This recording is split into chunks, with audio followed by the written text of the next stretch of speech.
Pse njerëzit bëhen të ftohtë pasi lidhen me ty? Në fillim gjithçka duket perfekte. Mesazhe gjithë natën. Vëmendje. Afërsi. Interes. Biseda të gjata. Ndjenja. Dhe ti fillon të mendosh, ky person po lidhet vërtet me mua.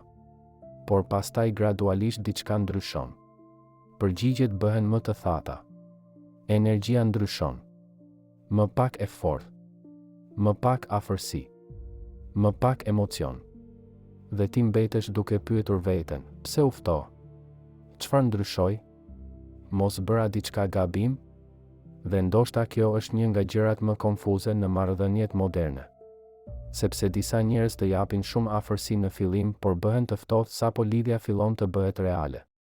Jo gjithmonë sepse nuk ndjejnë. Ndonjëherë sepse ndjenjat fillojnë t'i trembin. Ka diçka shumë interesante tek psikologjia njerëzore.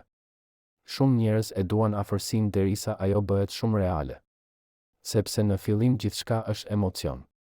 Eksitim. Mister. Fantazi. Por sapo krijohet lidhja emocionale lind vulnerabiliteti.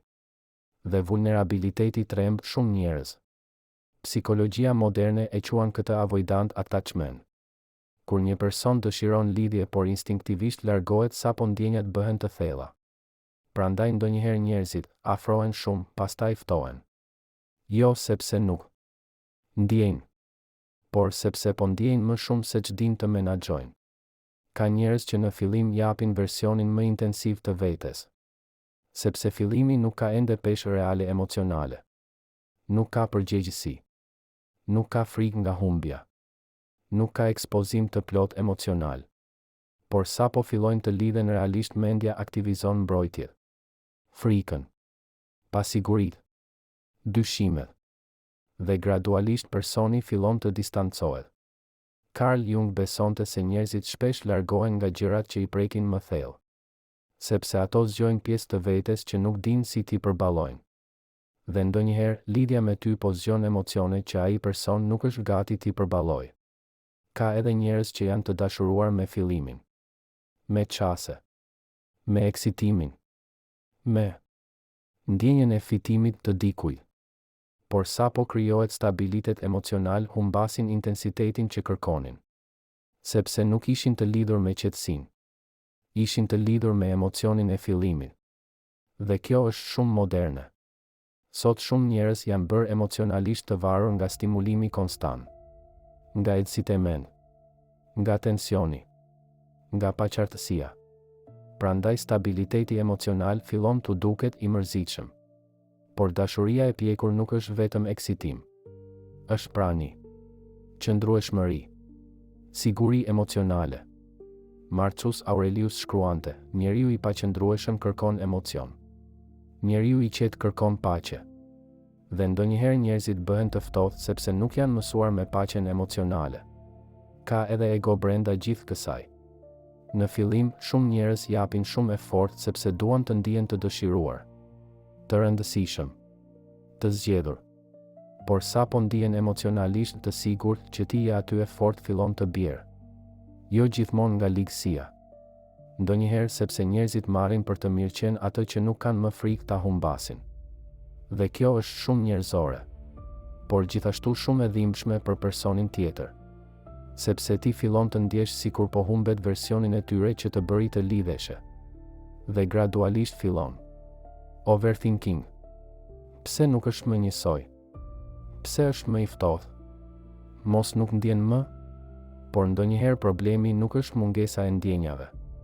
Është paftësia për të mbajtur afërsi emocionale të qëndrueshme. Ka njerëz që janë mësuar me marrëdhënie toksike, me ulje ngritje, me kaos emocional.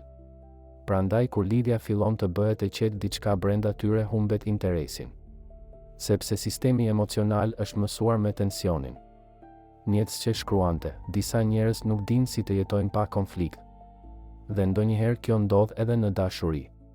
Ka njerëz që ndihen më gjallë në paqartësi se sa në siguri. Prandaj sapo lidhja bëhet stabile fillojnë të ftohen. Ka edhe njerëz që bëhen të ftohtë sepse kanë frikë nga humbja. Dhe kjo tingëllon paradoksale. por sa më shumë lidhen aq më shumë tremben. Sepse tani ekziston mundësia reale për t'u lënduar, për të humbur dikë, për të vuajtur. Prandaj mendja përpiqet të krijojë distancë emocionale si mbrojtje, edhe pse kjo shkatëron lidhjen. Psikologjia moderne e quan këtë emocional self-protection, kur njeriu largohet emocionalisht për të shmangur dhimbjen e mundshme. Ka edhe njerëz që nuk e njohin veten jashtë çastit, kur dikush më në fund i zgjedh nuk din çfarë të bëjnë me atë qetësi. Prandaj krijojnë distancë, sepse stabiliteti u duket i huaj. Dhe kjo është tragjike, sepse ndonjëherë njerëzit shkatërrojnë pikërisht lidhjen që donin më shumë. Erich Fromm shkruante se dashuria reale kërkon disiplinë emocionale. Dhe ndoshta ky është problemi modern.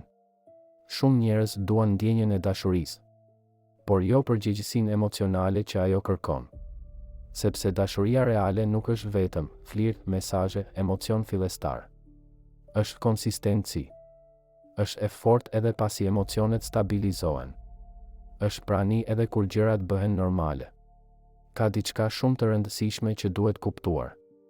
Njerëzit emocionalisht të pjekur nuk ndryshojnë totalisht sapo lidhen me dikë. Po, intensiteti i fillimit ndryshon natyrshëm, por qartësia, kujdesi, respekti, prania nuk zhduken. Sepse dashuria e pjekur nuk të lë duke pyetur vazhdimisht, pse u fto? Ajo krijon siguri, jo konfuzion konstant. Ka edhe njerëz që bëhen të ftohtë sepse nuk ishin kur aq të thellë emocionalisht sa dukeshin në fillim. Disa njerëz janë shumë të mirë në krijimin e emocionit fillestar, por jo në ndërtimin e diçkaje reale. Sepse fillimi është i lehtë, thellësia është pjesa e vështirë, dhe aty zbulohet maturia emocionale. Carl Jung besonte se njeriu zbulohet vërtet vetëm pasi maskat fillojnë të bien. Dhe ndonjëherë ftohtësia pas lidhjes është momenti kur maska fillon të bjerë. Kur personi nuk mund ta mbajë më versionin intensiv që tregoi në fillim. Por ka edhe diçka tjetër shumë të rëndësishme. Ti nuk duhet të fajsosh gjithmonë veten kur dikush ftohet emocionalisht. Sepse ndonjëherë po përballesh me plagët, frikërat, pasiguritë dhe paqëndrueshmërinë emocionale të dikujt tjetër. Dhe kjo nuk është gjithmonë diçka që mund ta rregullosh me më shumë dashuri. Sepse disa njerëz duhet fillimisht të mësojnë si të përballojnë afërsinë emocionale pa ikur prej saj. Dhe ndoshta kjo është arsyeja pse disa njerëz bëhen të ftohtë pasi lidhen me ty. Jo gjithmonë sepse pushuan së ndjeri, por sepse ndjenjat filluan të bëhen shumë reale për ta. Abonohu në kanal për më shumë video rreth psikologjisë, emocioneve, marrëdhënieve dhe anës së heshtur të natyrës njerëzore. Ndoshta disa biseda dëgjohen më mirë natën.